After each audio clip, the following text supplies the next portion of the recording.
పోయినసారి పండుగ కంటే ఈ పండుగకు వచ్చిన గిఫ్టే సూపర్ ఉన్నట్టుంది కదా. నువ్వు బావా ఎప్పుడు ఇట్లనే హ్యాపీగా ఉండాలక్క. సరే ఉంటా. సారీ గౌతమి.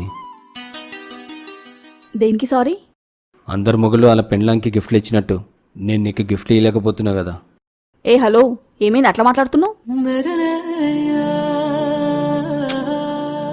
సరే ఒకటితో చెప్పు, నువ్వు నన్ను ఎప్పుడైనా కొట్టినావా?